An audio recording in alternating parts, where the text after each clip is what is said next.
Welcome back to my channel बच्चों। आज एक नए टॉपिक के साथ फिर से स्टार्ट कर रहे हैं यहाँ पर। ठीक है, लास्ट सारी क्लास में अपन ने रोल्स थ्योरम कंप्लीट किया था एंड मैक्लॉरियंस थ्योरम। आज नए टॉपिक के साथ टेलर्स थ्योरम। ठीक है ना, तो मैक्लॉरियंस थ्योरम को थोड़ा सा रिवाइज कर लो। Same to same Taylor's theorem अपने को मैक्लॉरियंस बनता है तो टेलर्स करने में कोई इशू नहीं आता। ठीक है, बट डिफ्रेंसिएशन अच्छा होना चाहिए। चलो तो अपन टेलर्स थ्योरम को स्टार्ट करते हैं। ठीक है, सबसे पहले स्टेटमेंट, टेलर्स थ्योरम का स्टेटमेंट क्या है बेटा? चलो सबसे पहले टेलर्स थ्योरम का स्टेटमेंट। ठीक है, स्टेटमेंट क्या बोल रहा है? If f of a plus h be the function of h such that it can be expanded in ascending power of h। पहले भी पढ़ा था मैक्लॉरियंस में, अगर चाहे तो दोनों के थ्योरम बिल्कुल स्टेटमेंट भी सेम है और प्रूफ भी सेम है। वहां पे एक्सपांशन क्या था? असेंडिंग पावर ऑफ h, यहाँ पे ascending power of h and जो h है वो क्या कर रहा है अपने को?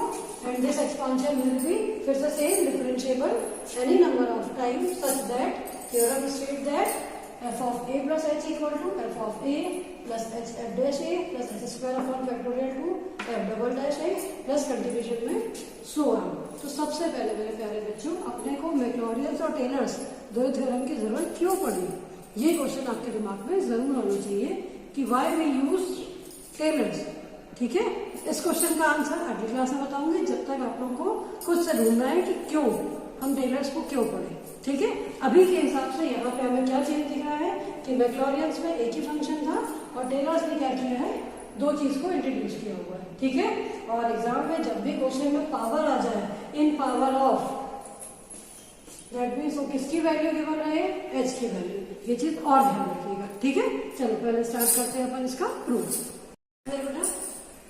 प्रूफ क्या था? ठीक है ना, लास्ट टाइम पे अपन क्वेश्चन किया था और फिर से रिपीट करा रही हूँ ताकि जिनने मेरे मैक्लॉरियन थ्योरम का समझ नहीं देखा होगा वो इससे भी समझ जाएंगे कि मैक्लॉरियन थ्योरम में क्या करना है।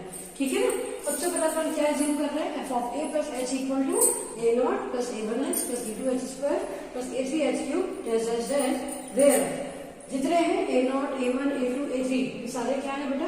कांस्टेंट है। देन हम क्या करेंगे? इन सारे उसको डिफरेंशिएट करते जाएंगे one by one with respect to H.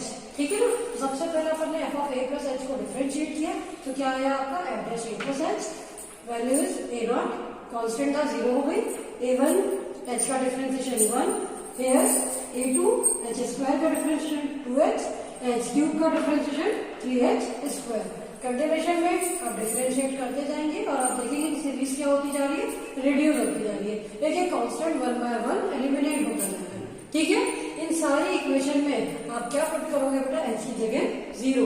जैसे आपने इस वाले में एच की जगह जीरो पुट किया तो क्या आया? F of A equal to A not.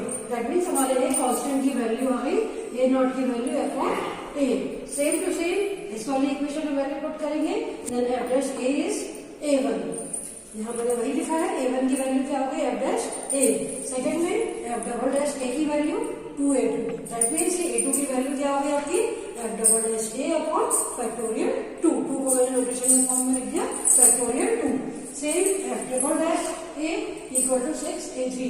Six A three that means यहाँ पर क्या लिख सकते हैं? Three factorial. फैक्टोरियल खोलना सबको पता होगा। Three factorial that means three into two into one. जहां नंबर रहता है वहां से लेकर वन तक। ठीक है, ये सारी वैल्यूज आ गई। अपन ने सारी वैल्यूज कहाँ पुट कर दी है? इस इक्वेशन में। Put all the values of A naught A one A two A three in equation one. तो अपने को क्या मिल रहा है? वापस से टेलर सीरीज।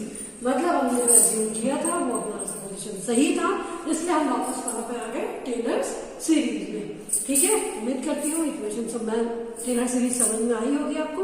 बट अगर फिर भी आपको डाउट हो बेटा तो प्लीज कमेंट बॉक्स में आप मुझे बता सकते हैं कि आपको क्या डाउट है। ठीक है, अगले उसमें अगले टॉपिक के साथ।